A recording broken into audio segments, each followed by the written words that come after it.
चलिए हम लोग आगे देखते हैं।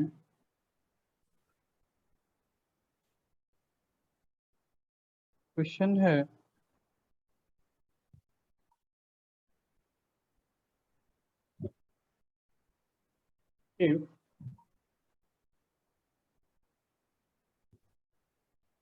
if center of square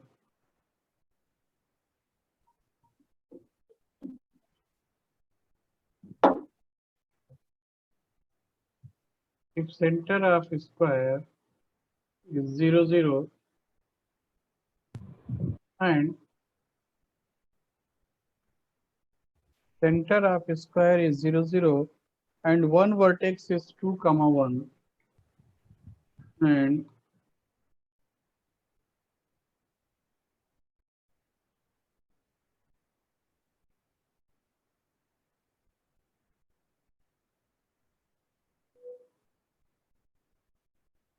one vertex is 2 comma 1, then find coordinate of other vertices.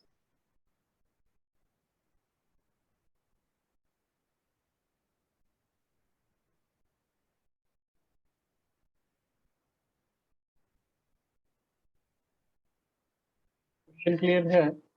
If center of square is 0 0 and one vertex is 2 comma 1, then find coordinate of other vertices.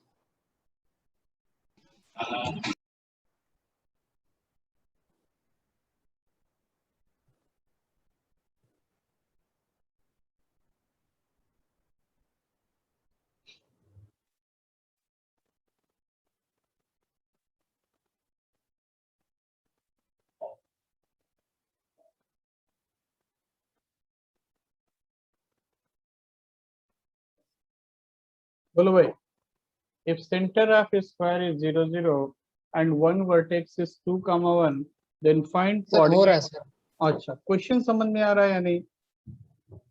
Yes sir.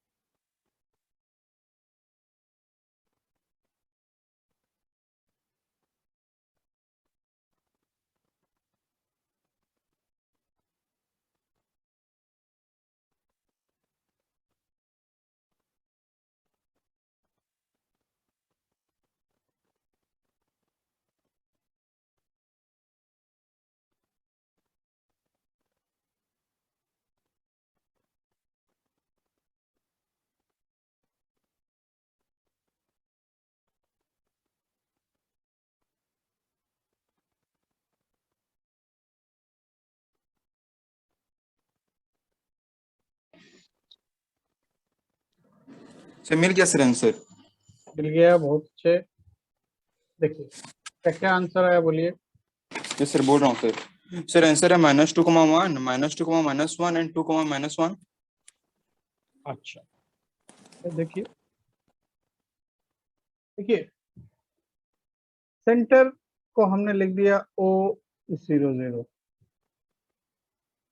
और कोई भी एक vertex है 2 कामा 1, suppose कर लीजिए A है 2 कामा 1, तो C का कोऑर्डिनेट क्या होगा? ये तो सीधे ही लिख सकते हैं सर -2, -1। डेफिनेटली -2, -1, क्योंकि AC का मिड पॉइंट O होगा। अब थोड़ा देखिए, अब हम कोऑर्डिनेट लिखना, कल पैरामीट्रिक इक्वेशन आपको समझाया था, पैरामीट्रिक फॉर्म समझाया था। अगर हम OA OB OC OD ये लेंथ निकालना चाहते हैं तो ये लेंथ कितना है? देखिए तो थोड़ा कितना है? √5। √5। तो मतलब ये √5 है। अब अगर हम इसको डिस्टेंस फार्मूला से भी कर सकते हैं, कोई प्रॉब्लम नहीं है। अब अगर हम क्या करें कि स्लोप निकालें, स्लोप ऑफ AC, AC का स्लोप क्या है?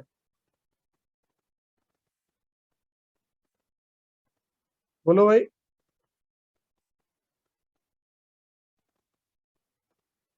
1/2 है या नहीं? Yes sir sir. Minus sir 1/2 sir. 1/2 AC का स्लोप अगर 1/2 है तो BD का स्लोप क्या होगा? सर -2। डेफिनेटली, मतलब BD लाइन का स्लोप अगर -2 है और tan थीटा -2 हुआ तो sin थीटा cos थीटा का वैल्यू क्या होगा?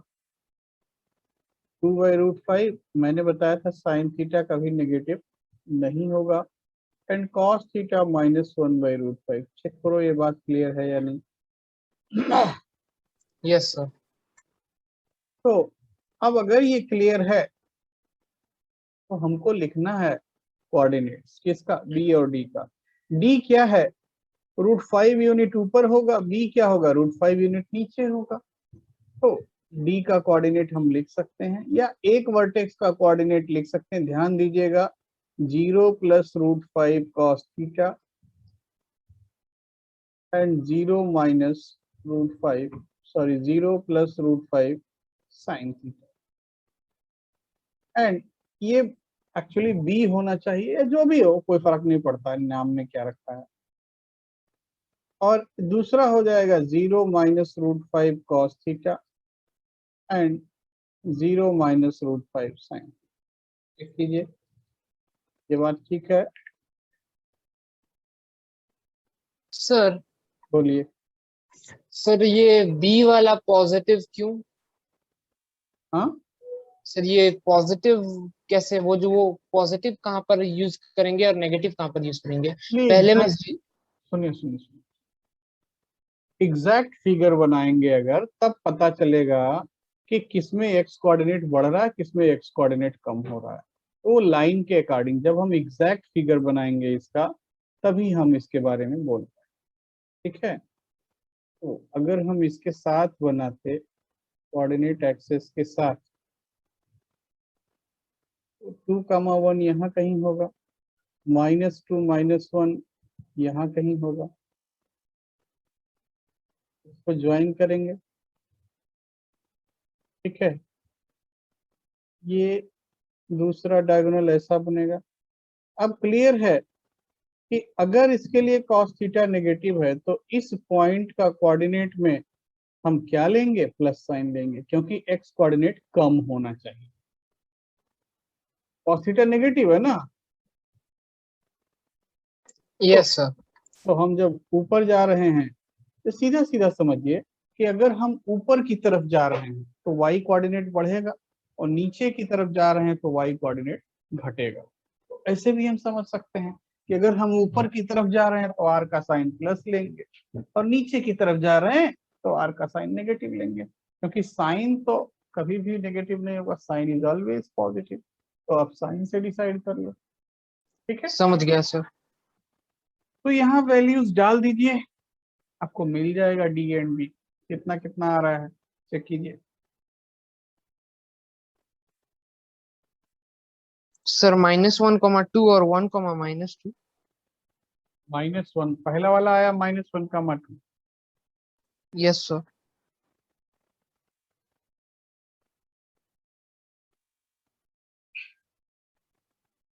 and second one is 1, -2। ठीक है भाई, बोलो। Yes, sir. चलो आगे बढ़ते हैं हम लोग। अब थोड़ा सा सिलेबस को आगे बढ़ाया जाए। अब लगता है सब लोग आ चुके हैं। पोजीशन ऑफ पॉइंट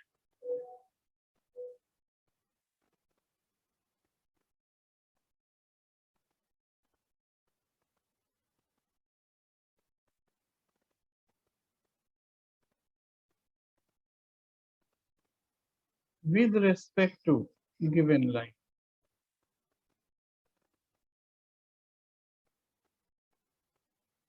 देखिए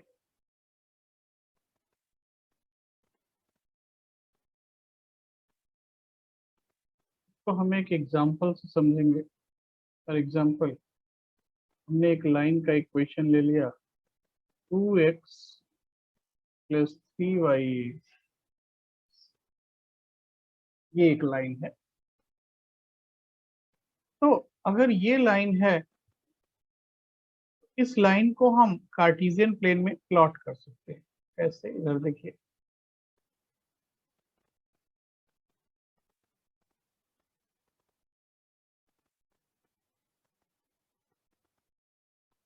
ये लाइन एक्स एक्सिस को कहाँ कट करता है, यही से हम चेक करते हैं। इसको हमने लिख दिया लाइन एल।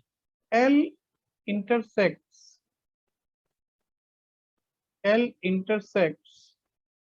एक्स एक्सिस कहाँ कट करेगा बोलो? सर 3,0। यस, अगर कोई लाइन एक्स एक्सिस को कट कर रहा है तो जहां पे एक्स एक्सिस को कट कर रहा है उसका वाई कोऑर्डिनेट क्या होगा? 0। 0 सर, 3,0 होगा सर। अगर y को 0 पुट करेंगे तो x कितना आ रहा है? 3, मतलब ये 3 0 से पास करेगा। L इंटरसेक्ट्स y एक्सिस को जहां कट करेगा वहां x कोऑर्डिनेट 0, मींस y कितना आया? 3। मतलब ये कहां कहां से पास करता है? y कितना आया? 2। 0 2 होगा। तो 2 होगा सर, 2 आएगा। 2 होगा सर। 0 2। तो मतलब ये कहां कहां से पास कर रहा है? 3 0 एंड 0 2। तो अगर हम इस लाइन को बनाएंगे तो कुछ ऐसा लाइन बन जाएगा। अब देखो, अगर ऐसा लाइन बना, ये पॉइंट है 3,0 और ये पॉइंट है 0,2। तो अगर ऐसा लाइन बन रहा है तो लाइन का इक्वेशन क्या है? 2x 3y -6 is 0। तो लाइन के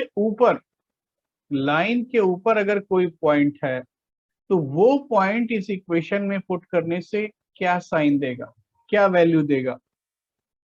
अगर कोई पॉइंट 0 0 होगा सर। अगर कोई पॉइंट लाइन के ऊपर है तो इक्वेशन को सेटिस्फाई करेगा ना, है या नहीं? Yes sir.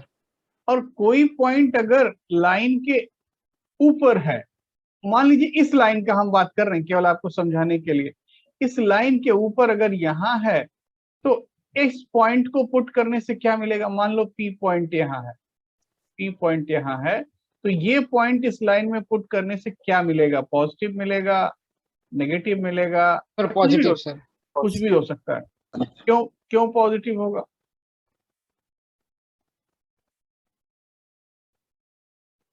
क्यों पॉजिटिव होगा? देखिए, अगर हम पॉइंट P को मान लीजिए हमने ले लिया A 2,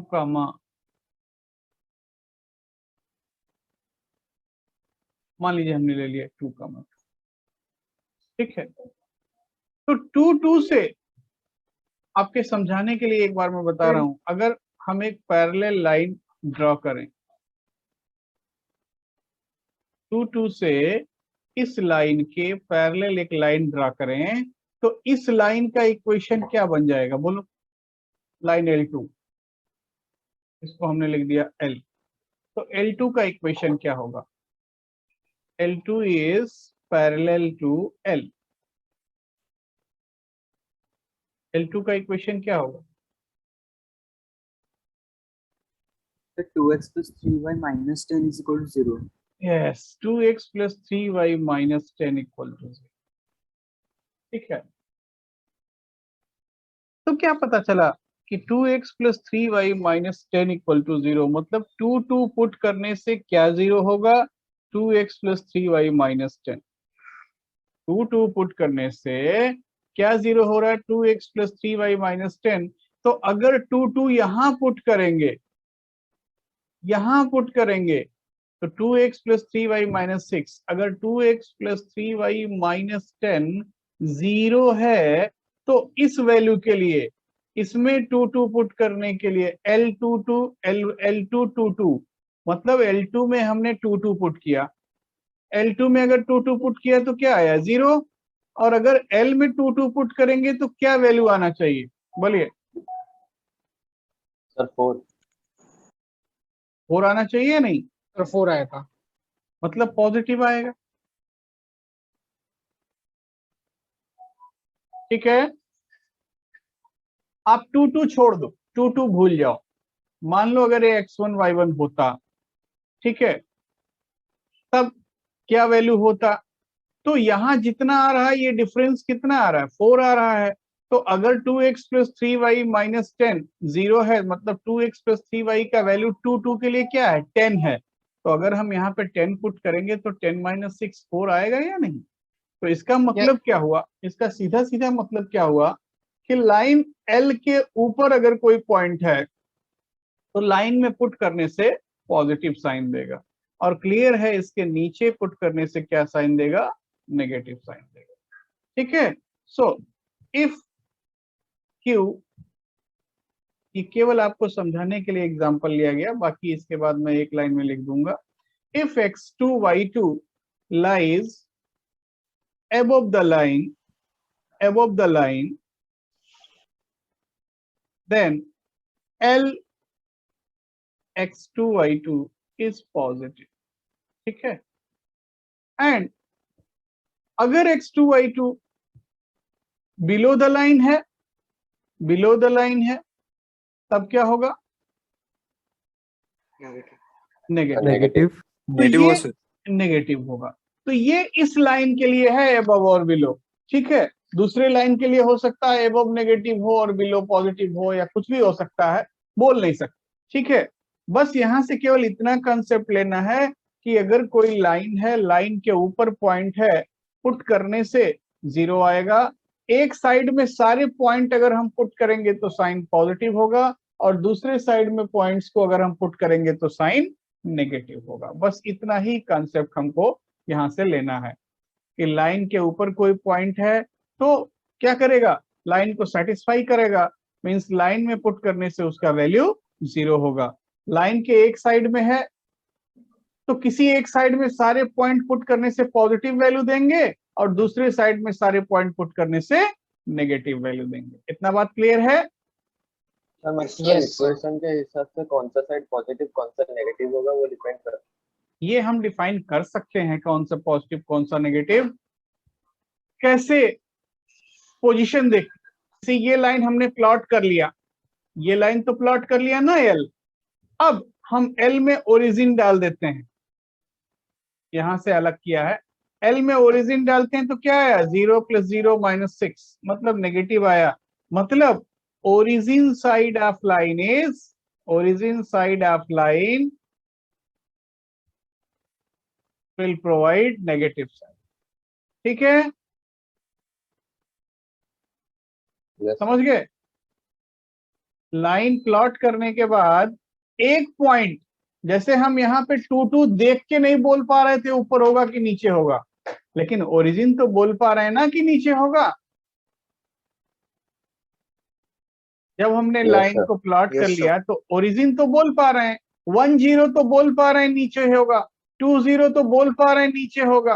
हाँ, 1 1 हम नहीं जानते कि ऊपर भी हो सकता है नीचे भी हो सकता है, 1 1 के बारे में नहीं आइडिया, लेकिन जिसके बारे में आइडिया है वो पुट करने से हमको पता चल जाएगा कि उस साइड में कोई भी वैल्यू पुट करने से साइन क्या होगा? सेम होगा। अगर 0 0 पुट करने से नेगेटिव आया है तो इस जोन में कोई भी पॉइंट पुट करोगे लाइन के इक्वेशन में क्या साइन मिलेगा? नेगेटिव साइन मिलेगा। ठीक है, Yes, sir. और दूसरे साइड में क्या मिलेगा? पॉजिटिव मिलेगा। अब हम उस कंसेप्ट का बात करते हैं जो हमको पढ़ना है और यूज करना है। तो देखिए क्वेश्चन क्या है, क्वेश्चन सॉरी बोल रहा हूं, पॉइंट क्या है? If Px1 y1 Q is x2 y2 and L is line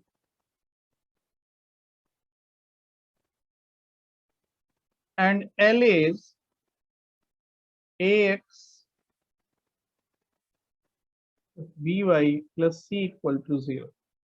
अगर मान लीजिए दो पॉइंट के कोऑर्डिनेट गिवन हैं x1 y1 x2 y2 and एक लाइन का इक्वेशन गिवन है ax plus by plus c is 0, then we can write क्या लिख सकते हैं?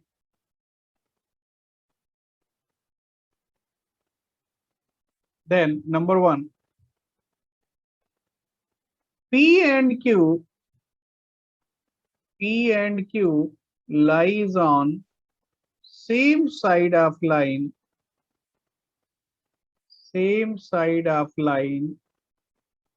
if L of P into L of Q is positive। मतलब लाइन में P का कोऑर्डिनेट पुट किया, लाइन में Q का कोऑर्डिनेट पुट किया, तो प्रोडक्ट क्या होगा? पॉजिटिव होगा। अरे भाई, अगर एक ही साइड में दोनों पॉइंट है तो या तो दोनों से वैल्यू नेगेटिव मिलेगा या दोनों से वैल्यू पॉजिटिव पॉजिटिव मिलेगा। तो दो पॉजिटिव या दो नेगेटिव का प्रोडक्ट क्या होगा? पॉजिटिव होगा। क्या बात क्लियर है? Yes sir. And P and Q lies on opposite side of line if L of P into L of Q is negative। मतलब क्या हुआ कि लाइन के इक्वेशन में P का कोऑर्डिनेट पुट करेंगे, Q का कोऑर्डिनेट पुट करेंगे, अगर प्रोडक्ट नेगेटिव आ गया तो मतलब P लाइन के एक साइड में है और Q लाइन के अपोजिट साइड में। ये बात क्लियर है? Yes sir. Yes sir. अच्छा ठीक है, तो हम लोग आगे क्वेश्चन करते हैं। Check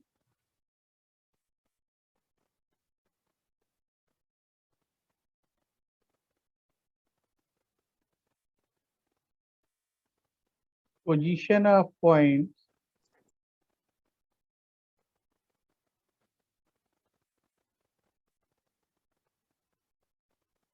two, 3 and 5, 6 with respect to line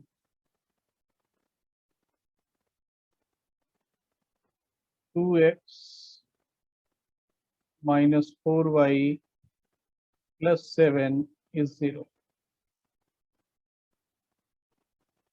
check करना है कि ये पॉइंट लाइन के सेम साइड में है या अपोजिट साइड में है।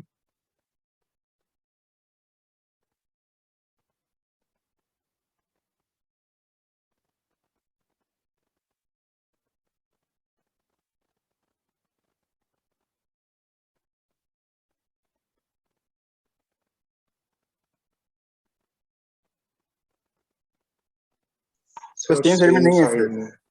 हाँ, अपोजिट साइड में है या सेम साइड? मेरा तो सेम साइड आ रहा हाँ, same side. Sir same side आ रहा है। Same sir side. Same side है। ओके, है। Yes sir. Sir same side है यार। Same side. तो देखिए सबसे बढ़िया कि हम चेक कर लेते हैं कोऑर्डिनेट।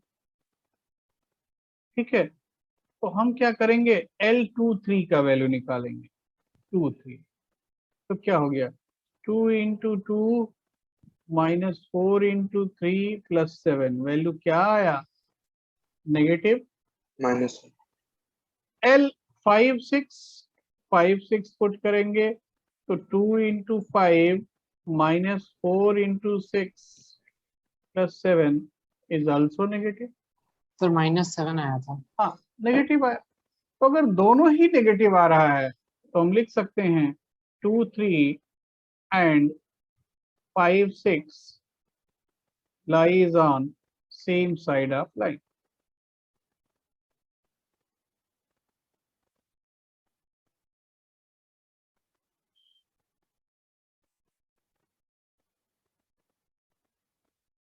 क्लियर है?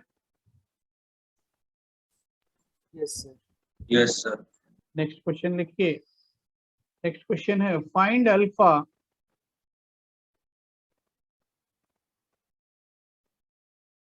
for which alpha comma alpha minus 1 and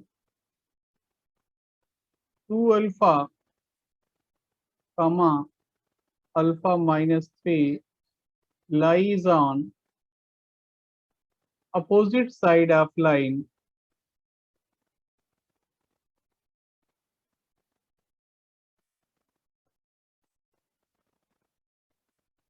px plus 4y plus 2 is 0। तो करना क्या है कि हमको अल्फा निकालना है जिसके लिए दोनों पॉइंट लाइन के अपोजिट साइड में।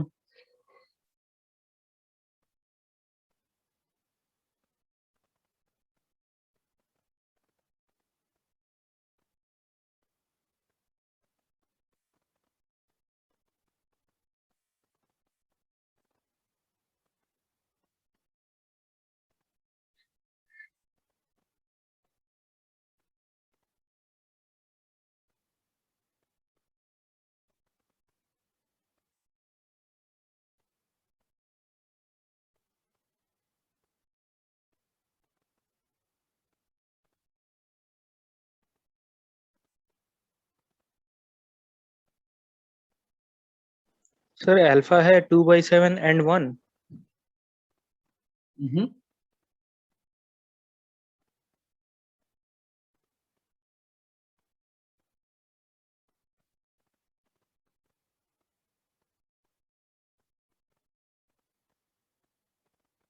सर रेंज आ रहा है रेंज क्या आ रहा है? सर 2/7 से माइनस 2/7 से 1। यस सर, सर 2/7 और 1 के बीच अल्फा लाई कर रहा है। अच्छा ठीक है। सर मेरा भी वही आया। यस सर मेरा भी वही है। बाकी लोग भी कीजिए भाई, और डाउट है तो इधर देखिए।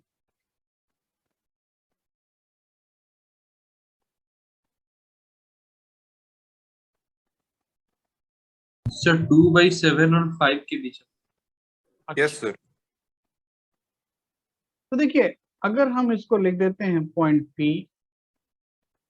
और इसको लिख दिया Q, तो दोनों पॉइंट अगर अपोजिट साइड में है और इसको लिख दिया लाइन L, तो L of P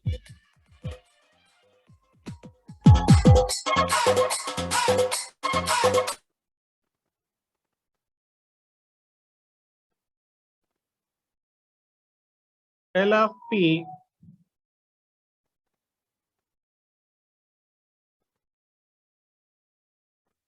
into L of Q negative।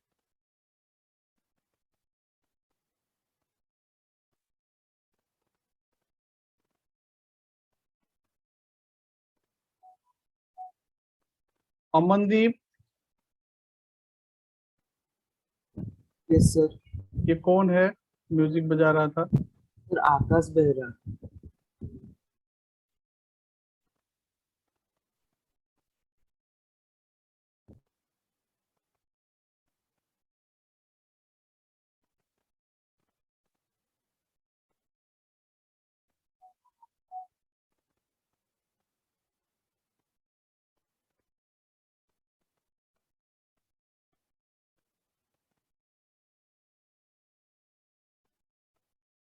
ठीक है, चलिए L of P into L of Q is negative. तो लाइन L में P का कोऑर्डिनेट हम पुट करेंगे। मतलब क्या हुआ कि 3x plus 4y plus 2, 3 alpha plus 4 into alpha minus 1 plus 2, ये LP का वैल्यू होगा या नहीं? Yes sir. Yes sir. Yes, और sir. LQ का वैल्यू अगर हमको निकालना है तो 3 into 2 alpha plus 4 into alpha minus 3 plus 2, ये LQ का वैल्यू है and this product must be negative. तो यहां से मिला कि 3 alpha plus 4 alpha 7 alpha minus 4 plus 2 मतलब minus 2। Next 6 alpha plus 4 alpha 10 alpha and minus 12 plus 2। ध्यान दीजिएगा, माइनस 12 प्लस 2 -10 आ रहा है। Yes sir. यस तो सर। ऐसे ही निकाला। तो यहां से मिल जाएगा कि 7 alpha minus 2 into alpha minus 1 into 10 must be less than 0। Number line पे प्लॉट करोगे तो क्या मिलेगा, अल्फा 2/7 to 1। चेक करो, यस सर, यही आया। ये आया तो करेक्ट है। यस सर, यही आएगा। सर मैं गलती से 6 अल्फा प्लस 4 अल्फा की जगह माइनस कर दिया। कोई बात नहीं, कोई बात। नेक्स्ट क्वेश्चन है, find interval of A, find interval of A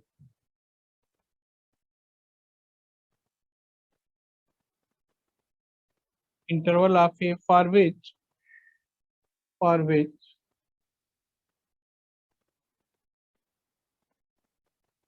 1 2 and 3 4 and 3 4 lies on same side of line em, जो कि हमको निकालना है, into ab ऐसा लिख सकते हैं, which is half pm को अगर लिख दिया स्मॉल p और ab लेंथ हो गया c square by a square plus c square by b square. Check करो भाई ये बात ठीक है या नहीं।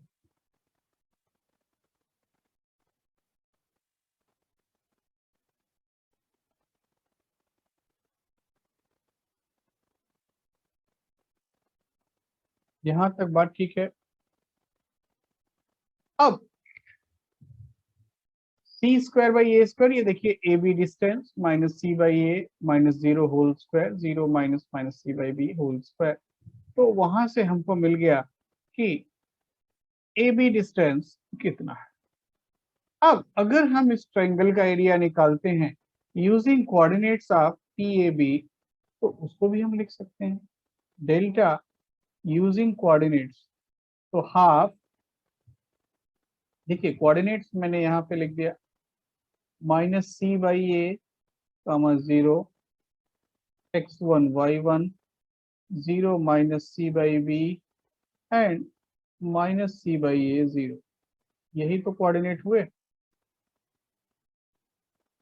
तो ट्रायंगल का एरिया क्या होगा, half minus c by a y1, check करो minus 0, then minus c by b x1, ठीक है, then minus c square by a b. Check करो तो थोड़ा, ट्रायंगल पी ए बी को हम ऐसा लिख सकते हैं एरिया या नहीं। ठीक है भाई। तो हमने आपको एक चीज और भी बताया था कि mod of minus x is mod of x. तो कोई बड़ा बात नहीं है अगर अंदर से हम माइनस रिमूव कर दें। तो triangle P A B can be written as delta R area of triangle P A B. अगर हम एलसीएम लेते हैं ए बी तो ये हो जाएगा a c x1 plus b c y1 plus c square by a b. ये हो गया area of triangle P A B. और यही चीज हमने यहां भी निकाला था। अगर इसको रिजल्ट 1 लिखते तो रिजल्ट 1 और ये रिजल्ट 2 है, तो अगर रिजल्ट 1 से वैल्यू लिखते सो हाफ इंटू पी और अंडर रूट के अंदर c square by a square. तो इसको लिख सकते हैं कि c square a square plus b square by a square b square.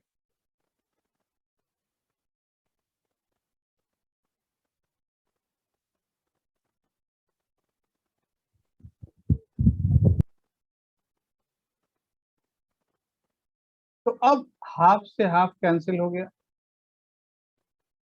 और यहां आया c by a b, c by a b common ले सकते हैं, a x one plus b y one plus c equal to p c by a B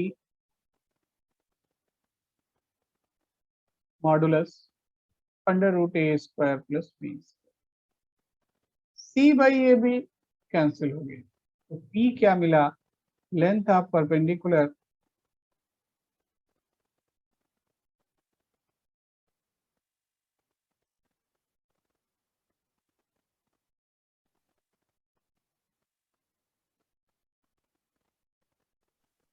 सूर्य नारायण सरस्वती, बोलिए। Sir ये last step थोड़ा फिर से बोल सकते हैं, मैं सुनने पर नहीं सुना। अच्छा ठीक है, देखिए। सर वो जो एरिया ऑफ ट्रायंगल हाफ वाला।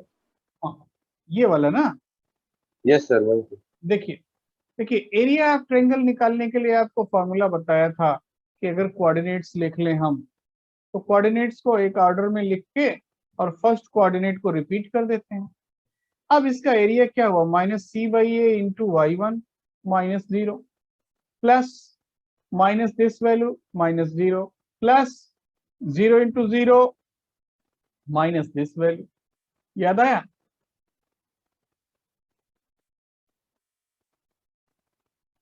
या नहीं आ रहा है? अगर नहीं याद आ रहा है तो half x1 y2 minus y3 वही वाला फॉर्मूला यूज कर लीजिए, ठीक है। श्रीनिवास त्रिपाठी,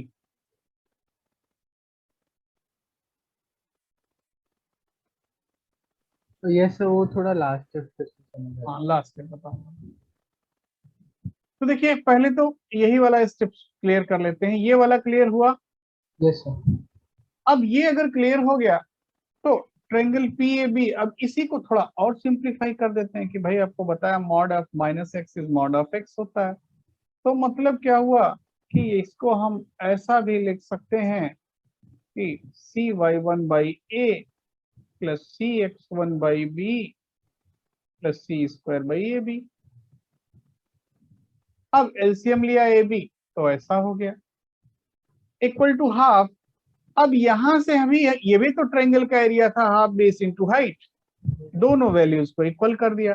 तो यहां से अगर डेल्टा का वैल्यू लिखेंगे तो क्या आया, half p into c square by a square plus c square by b square. LCM ले लिया तो c square a square plus b square by a square b square. अब देखिए इसको अगर रूट के बाहर निकालेंगे तो क्या आएगा, सी बाई ए बी मॉडुलस, और यहाँ भी सी बाई ए बी है तो सी बाई ए बी हो गया कैंसिल, ठीक है। Yes sir. C by a B अगर कैंसिल हो गया तो हमको फाइनली मिला क्या, length of perpendicular P is mod of ax1 plus by1 plus c by under root a square plus b square. तो ये लेंथ ऑफ परपेंडिकुलर का फॉर्मूला हो गया। कोई ध्यान से देखिएगा, length of perpendicular, length of Srinivas Tripathi, तो इनको तो भी मैंने अनम्यूट किया था, ये फिर yes mute sir, sorry sir, वो थोड़ा लोअर अच्छा। एंड करने। हाँ, तो देखिए अब क्या है कि अगर हम x1 y1 से परपेंडिकुलर ड्रा कर रहे हैं, लाइन L क्या है, ax plus b y plus c equal to 0, then length of perpendicular क्या होगा, ये होगा mod of ax1 plus b y one plus c by under root a square plus b square, ठीक है। इतना बात क्लियर है? मैं एक क्वेश्चन लिखता हूं, क्वेश्चन के बाद ही क्लियर होगा कि निकालेंगे कैसे, यूज कैसे करेंगे। तो मान लीजिए क्वेश्चन है, फाइंड लेंथ ऑफ परपेंडिकुलर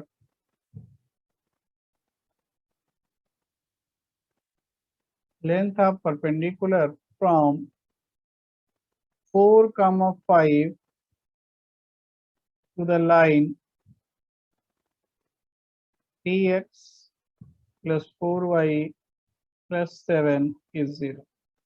तो देखिए अभी ध्यान दीजिए कि हमने जो ये फॉर्मूला लिखा है वहां पे लेंथ ऑफ परपेंडिकुलर किस पॉइंट से था, x1 y1 से, मतलब ये पॉइंट क्या हो गया, x1 कामा y1। तो लेंथ ऑफ परपेंडिकुलर का फॉर्मूला तो ऊपर ही लिखा हुआ है, अभी आप इसको यूज कर लीजिए। अभी देखिए a का वैल्यू कितना है, 3 और x की जगह क्या जाएगा, 4, मतलब ax1। b का value 4 into 5 plus 7 by under root a का वैल्यू 3 स्क्वायर प्लस 4 स्क्वायर, ये हो गया लेंथ ऑफ परपेंडिकुलर। क्लियर है?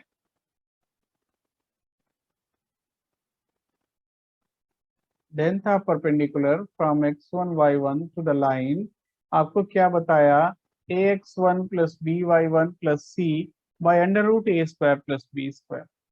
तो अब अगर ऐसा है कि x1 y1 दिया है 4,5, तो करना क्या है, कुछ नहीं करना है। a का वैल्यू ये हो गया a, ये हो गया b, ये हो गया c।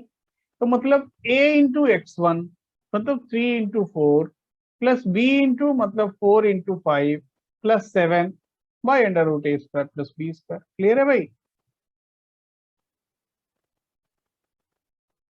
तो ये कितना आ रहा है, 39/5। चेक करो।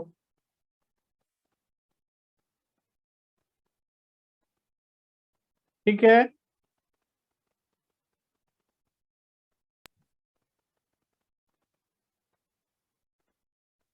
मयंक मोहंती जी सर बोलिए। 39/5 आ 39/5 आ रहा है। ठीक,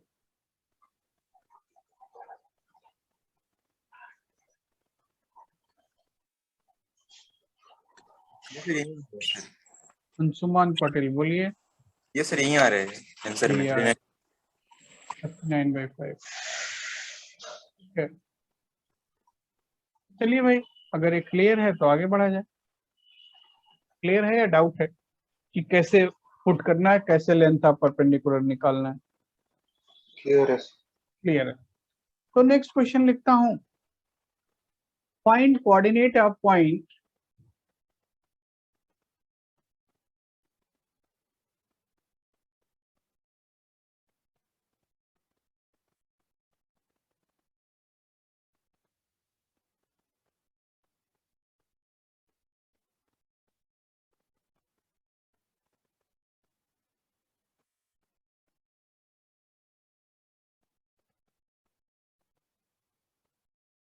coordinate of point on the line x plus y is 4 whose perpendicular distance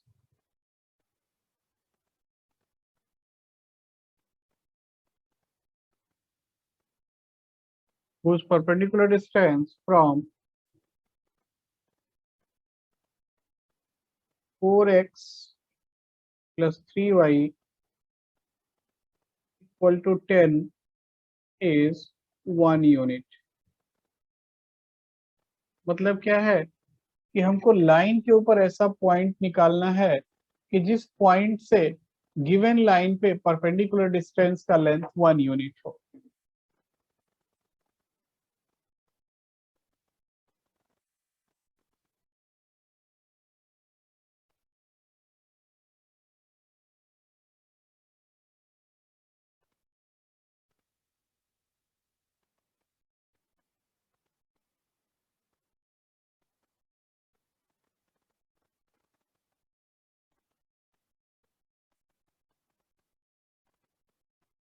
question clear है?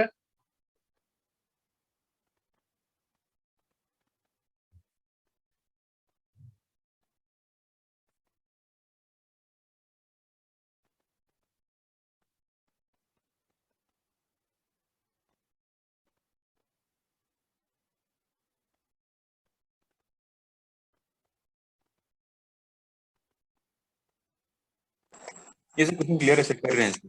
ठीक ठीक।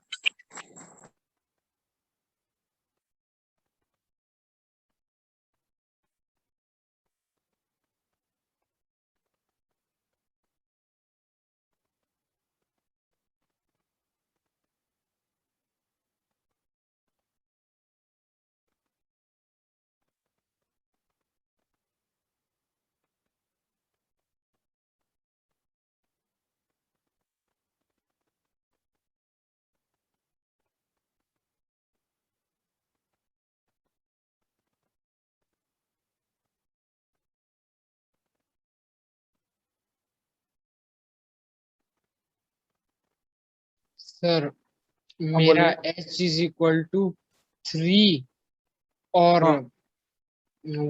y k is equal to 1 आया। ठीक।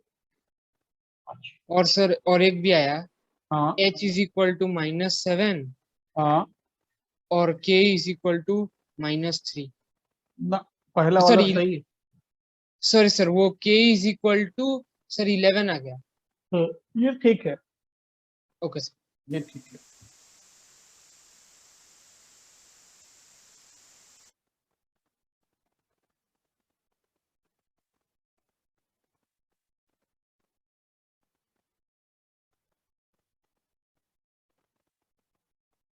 देखिए, आपको एक पॉइंट ऐसा एज्यूम करना है लाइन के ऊपर जिससे परपेंडिकुलर डिस्टेंस 1 यूनिट है, तो पॉइंट का कोऑर्डिनेट क्या लेंगे? Point P and the line क्या कोऑर्डिनेट एज्यूम करेंगे? कल हमने बताया था। Sir h comma 4 minus h। Yes, h comma 4 minus h। तो point P on the line we can take h comma 4 minus h। अगर ये पॉइंट हमने लिया है, ये P है, तो P से लाइन के ऊपर परपेंडिकुलर का लेंथ कितना है? 1 यूनिट। लाइन का इक्वेशन ढंग से लिख लेते हैं। लाइन क्या है? 4x plus 3y minus 10 is 0।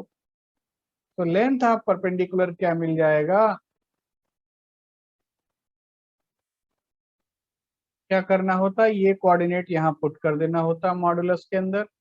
4 into h plus 3 into 4 minus h minus 10 by under root a square plus b square, और ये वैल्यू क्या दिया है?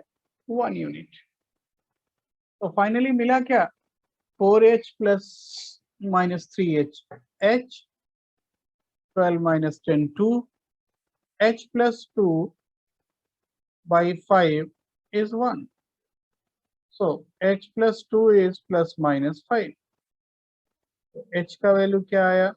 एक तो 3 आया और दूसरा क्या आया? -7। ठीक है। तो पॉइंट P का कोऑर्डिनेट क्या था भाई? h जब 3 था तो 4 माइनस 3 h मतलब 1 हुआ। h जब -7 है तो ये 11 है। बात क्लियर?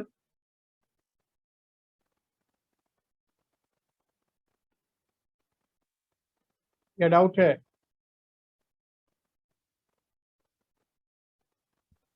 क्लियर। क्लियर है। तो चलिए भाई, आगे बढ़ते हैं हम लोग नेक्स्ट क्वेश्चन की तरफ।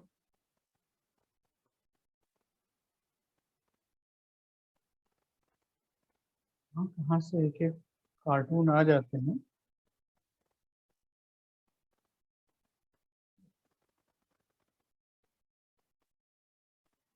Distance between parallel lines.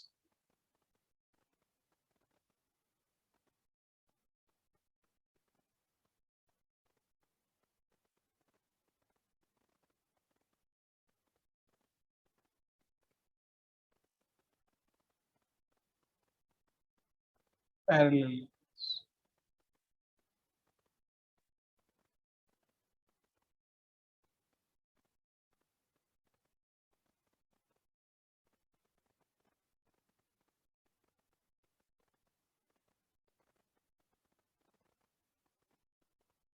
देखिए, अगर दो लाइन पैरेलल है तो उनके स्लोप सेम होंगे। तो लाइन L1 हमने लिखा ax plus by plus c1 is 0।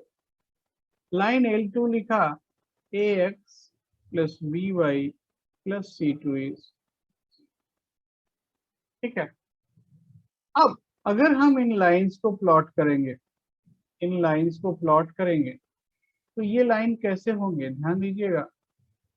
एक तो लाइन ऐसा हो सकता है, मैं नहीं बोल रहा हूँ ऐसे ही होगा, और दूसरा लाइन ऐसा हो सकता है।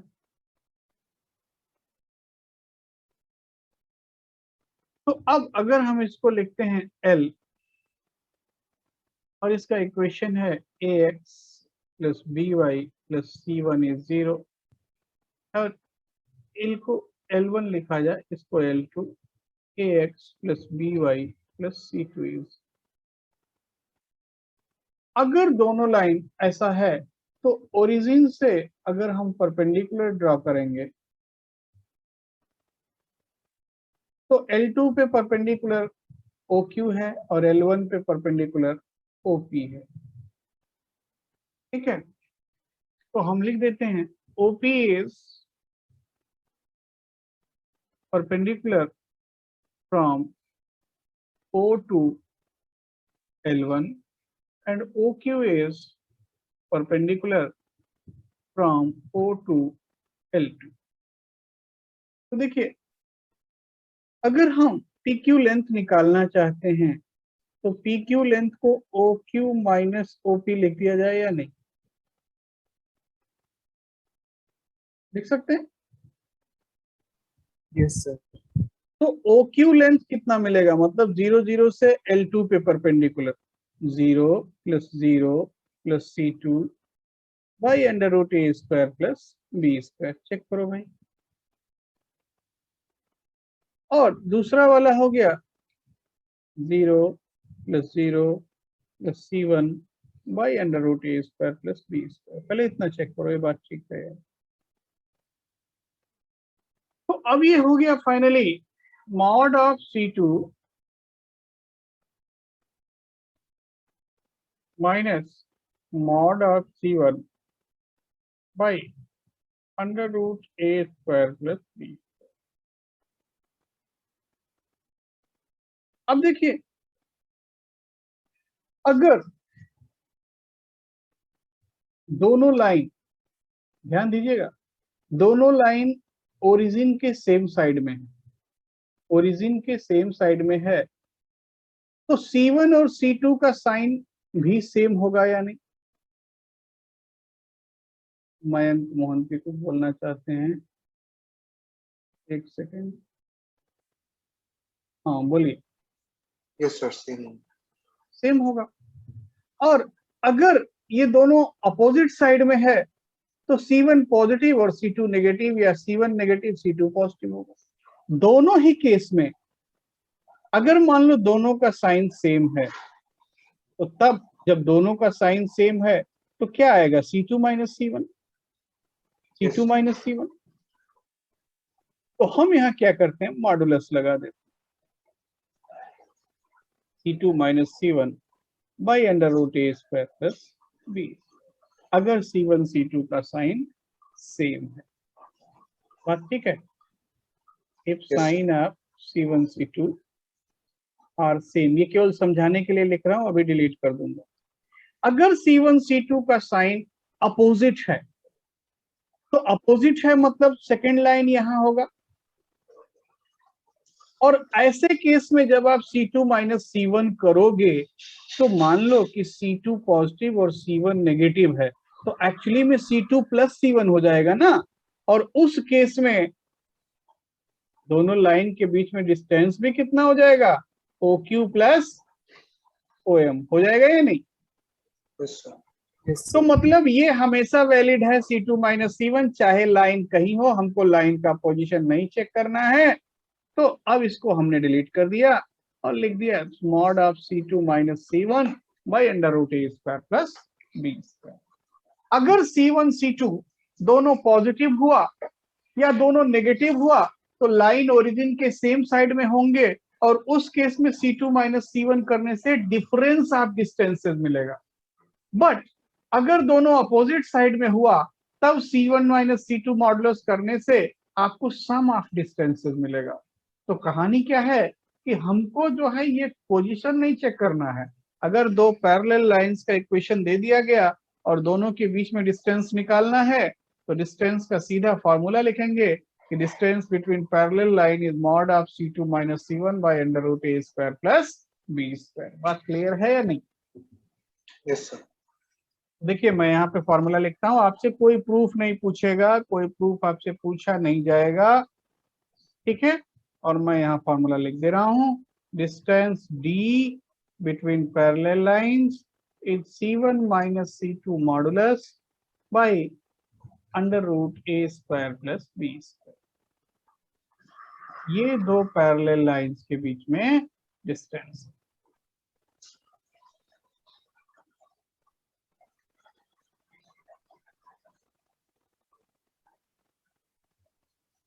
क्लियर है भाई? Yes sir. अमृतांशु कुछ बोलना चाहते हैं, बोलिए। सर ये हम वो केस कंसिडर कर रहे हैं जहां पर दोनों इक्वेशन का x कोएफिशिएंट और y कोएफिशिएंट सेम है। अगर दोनों का डिफरेंट हो गया तो? भाई डिफरेंट हो गया तो लाइन पैरेलल कैसे होंगे? समझ गया सर। क्या? यस सर, तो पूरा ये समझ गया। डिफरेंट हो ही नहीं सकते हैं, ये हमेशा एक जैसे होंगे। तो हम एक क्वेश्चन करते हैं, ये हमेशा एक जैसे होंगे। तो क्वेश्चन हमने लिखा है यहाँ पे कि find distance between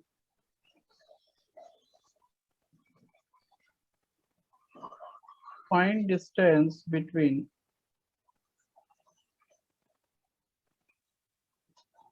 5x minus 12y minus 10 is 0 and 5x minus 12y plus 3 is 0। Distance निकालिए। सर 7/13 ना C1 कितना सर -2 और C2 कितना? ओह वन करेक्ट है। -1 होगा। D equal to 1। चेक करो चेक करो। Yes sir. Mod of C1 minus C2 by under root a कर स्क्वायर दिया है, इसलिए कर लेते। आ रहा है सभी का?